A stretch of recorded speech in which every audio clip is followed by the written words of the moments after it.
Da pauta. Cara, deixa eu fazer uma É, sim. pergunta, só porque você puxou um ponto que pra mim é muito, assim, eu não tenho formação filosófica que nem você, mas pra mim a revolução científica, né, o iluminismo, sempre foi um negócio muito legal, mas muito mal compreendido, assim.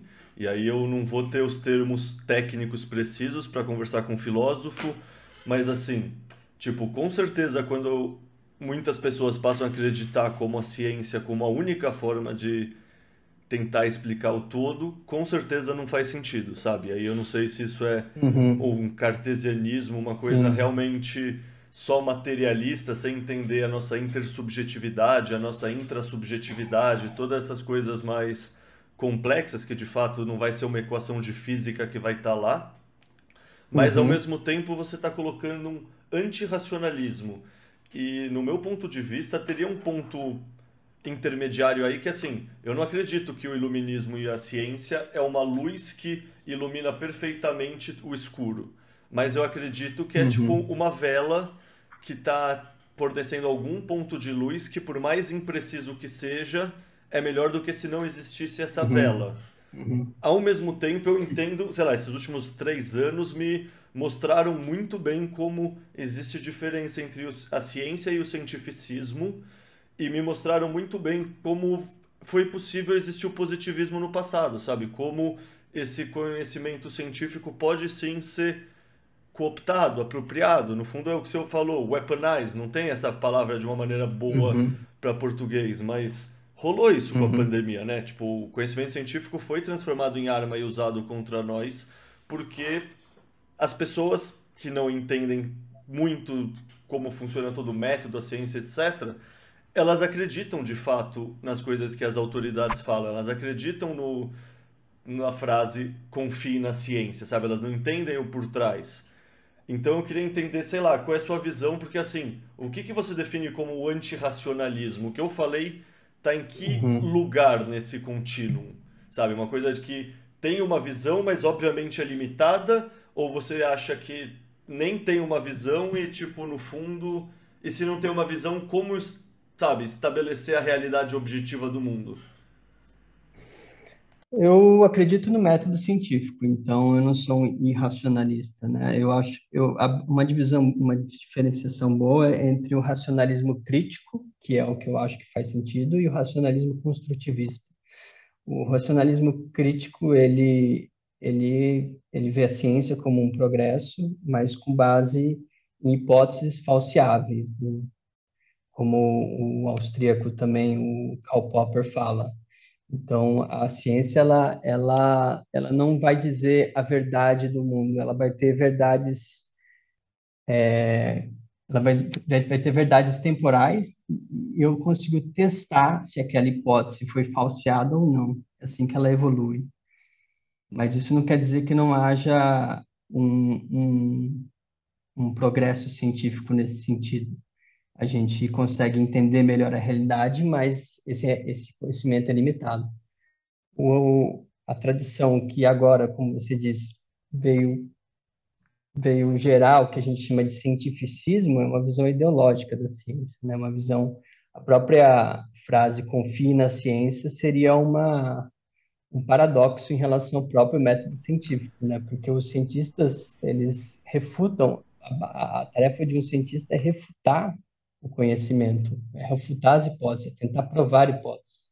E isso foi totalmente, o que a gente tem hoje, no, hegemonicamente, não é a ciência nesse sentido do método científico, mas são, são formas de criar hegemonia de um certo conhecimento, como se fosse o conhecimento fiat, né? Aqueles lugares que geram saber e você precisa confiar nesses lugares, certas revistas acadêmicas, certos órgãos de pesquisa. E então eu acho que houve uma corrupção do próprio da força que tem o pensamento racional. Mas eu sou um otimista racional, então eu acredito que o Bitcoin ele é um reflexo da racionalidade de nós tentando, do ser humano tentando encontrar melhores formas de melhorar sua condição na Terra. o progresso humano dos últimos anos, dos últimos séculos, é prova de que o ser humano é capaz de gerar abundância, de combater a escassez, de dar condições melhores de vida, de ter relações morais. Então, eu acredito na razão, mas não no cientificismo nem no racionalismo construtivista, que acha que a mente humana é capaz de organizar a sociedade de uma forma totalmente racional. Então, toda vez que você, assim, o pensamento de esquerda contemporâneo é muito culpado disso, porque parece que se nós arrumarmos tudo, assim, se ajeitar certinho, todo mundo é feliz, né? Se tudo estiver no seu lugar, se a propriedade for completamente distribuída, se for igualmente distribuída, o ser humano vai alcançar a felicidade na Terra. Mas a gente vê que o resultado prático desse racionalismo é só caos, destruição, porque você viola uma certa ordem que existe na sociedade, uma ordem espontânea das pessoas buscando os seus valores subjetivos e fala, não, existe um valor, o valor da igualdade, que é um valor maior que a liberdade. Então, acaba com esse tipo de sistemas totalitários. Então, eu acho que o Bitcoin é uma resposta racional, otimista. O Michael Saylor sempre fala, né, nunca aposte contra a ingenuidade humana. Eu acho que ela é uma resposta da ingenuidade humana a uma certa forma de enxergar o dinheiro que vem do keynesianismo, vem da teoria estatal da moeda, do cartalismo, que acha que, assim, se eu tratar a economia como um mecanismo e eu consigo... O keynesianismo, ele sempre acha que com as variáveis corretas ele vai chegar a um resultado pretendido. Isso invariavelmente falha, né? A história da moeda estatal é essa. E, assim, como existe muita gente ganha nessa tentativa, ela não é desmontada, né? E o Satoshi Nakamoto veio com uma tentativa de tentar dar de volta aos indivíduos o poder sobre a moeda.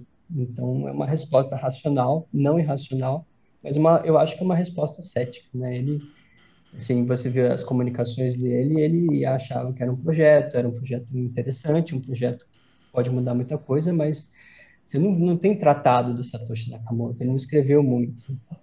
Então, é assim que eu vejo essa inovação e esse bicho esquisito que nasceu chamado Bitcoin. Boa. E agora outro ponto que você falando me atentou aqui muito no começo é o seguinte. Eu sou uspiano também, né? E assim, a Fefeleche é tudo de coletivista, tudo de o que o pessoal da bolha chama só de comunismo socialismo, mas é esse coletivismo mais amplo, assim, tipo de ter, sei lá, comício do pessoal lá, sabe? Então, Uhum, uhum. perguntando, como você conciliou o seu lado Fefeleche? Você conheceu o Bitcoin enquanto você estava lá? Você já tinha saído faz tempo? E você comentando com Uhum. amigos da Fefeleche, rolam conflitos nesse processo? Olha, minha experiência na FIFELESH é curiosa, que o departamento de filosofia, ele é diferente dos outros, porque na história da USP, ela foi fundada como uma resposta da burguesia paulista contra Getúlio Vargas, né? Então, foram enviados vários professores para a Europa e para fundar uma universidade paulista que fosse formar a nova elite intelectual, já que São Paulo tinha perdido a hegemonia política, né? Eu acho que assim, o resultado da FEFELESH politicamente só se deu com o FHC e com o Fernando Haddad, que fundou, que chegou, quando foi essa elite intelectual, chegou de fato ao poder. Mas, voltando à filosofia, o departamento ele foi fundado por professores brasileiros que trouxeram professores franceses. Então, principalmente um professor que morreu recentemente, que é o José Arthur Gianotti, ele foi muito influenciado na França por um certo tipo de epistemologia francesa, de um professor chamado Gaston Granger, que tinha um método de enxergar a filosofia como se fosse uma ordem das razões. Então, ele que é o oposto do que se faz hoje nas ciências humanas, né? Que as ciências humanas hoje, com relativismo, fala, você vai ler um autor, você tem que entender o contexto social dele, tem que saber se ele era branco, se ele era ocidental, se ele era proprietário de terra, se ele era escravo. E essa epistemologia francesa que trouxeram para o Brasil, tanto é que tem gente que chama o departamento francês, o departamento de filosofia lá da USP, de departamento francês de ultramar, ele é um tipo de epistemologia que tenta enxergar no texto sua ordem interna. Então, muito do que a gente aprende lá na filosofia é ler textos filosóficos, e tem vários métodos, né? O método da ordem das razões, tem o método da leitura estrutural. Então, os primeiros anos é só ensinando as pessoas a lerem, porque os alunos chegam lá e eles não sabem ler. Alguém lê um texto do segundo tratado do Locke e fala, eu não concordo com o que ele diz sobre propriedade. Só que, ao invés de tentar entender que ele entende por propriedade, que ele entende, quais são os argumentos, quais são as ordens dos argumentos dele. Então, ele foi um departamento que se insulou um pouco dos debates mais assim políticos, né? Ele tentou não ser contaminado. Eu não sei como está agora, mas lá quando eu tive lá no curso, você não sai um filósofo, você sai um especialista em bibliografia filosófica, porque é mais saber ler os textos e saber as referências do que fazer um trabalho de sociologia ou falar que você virou um filósofo, né? Porque a filosofia é mais uma prática do que saber citar determinado autor. Então, não é algo que você fazendo esse curso e sai um filósofo. Mas, enfim, o, a minha formação lá, eu achei excelente o curso. Tirando as greves e tirando, assim, toda a questão da patrulha ideológica que existe lá na FEFELESH, os professores, é um departamento que tenta manter uma certa autonomia em relação à política. Claro, eu tive aula com o Gianotti, eu tive aula com a Marilena Chauí, eu tive aula com o Vladimir Safatli. Às vezes, assim, você vê um tom mais político, né? Mas, em geral, os professores tentam se afastar desse wokeismo, que agora eu acho que eu cheguei a ver o começo do wokeismo na FEFELESH, mas que agora contaminou completamente a universidade. Mas, enquanto eu estava lá, eu estava um pouco insulado desse tipo de postura política. Mas eu não tive contato com o Bitcoin quando eu estava lá. Mas eu tive debates com colegas que eram mais de esquerda, porque eu gostava mais do pensamento liberal, né? Liberal no sentido clássico, não no sentido desses liberais de hoje em dia, mas da tradição liberal de pensamento, que é o que eu citei, o Adam Smith, David Hume, Hayek, e até o Karl Popper pode ser visto como liberal, que escreveu A Sociedade Aberta e Seus Inimigos. Mas eu tinha debates e eu não concordava nem um pouco. Então foi essa a minha experiência Bom, na FEFELESH. não, perfeito, perfeito. Eu fiquei na USP até 2020, né? Desde 2008. Pra mim é claro, assim, é tipo 2014, 2015 que entra o wokeismo e começa a entrar assim, porra, na geologia, na biologia, que já é, sei lá, tipo, Uhum, antigamente eu via no pessoal, sei lá, na FAO, na ECA, que pra quem não sabe são as faculdades de arquitetura, de propaganda, uhum, marketing, assim. Lá já existia o wokeismo antes, na FEFELESH em uhum, História, Geografia já existia. Mas desde uhum. 2016, assim, 2015, começa a contaminar até as ciências da natureza e ciências exatas. O que é foda, né? Tipo, não deveria acontecer. É, eu acho engraçado isso, porque nos Estados Unidos tem os irmãos Brett e Eric Weinstein, né? O Brett, que é um biólogo evolucionista, ele sofreu um ataque maoísta quando ele dava aula no college, isso há muitos anos, E ele falou que ele na época ele falou que o wokeismo ia entrar na biologia porque ele já tinha sido ele já tinha entrado em outros departamentos. Então ele previu que na biologia ia chegar em todas as ciências, né? A gente está vendo até na matemática, né? Então é complicado. Mas eu não tenho mais contato com a universidade, então eu não sei como está agora.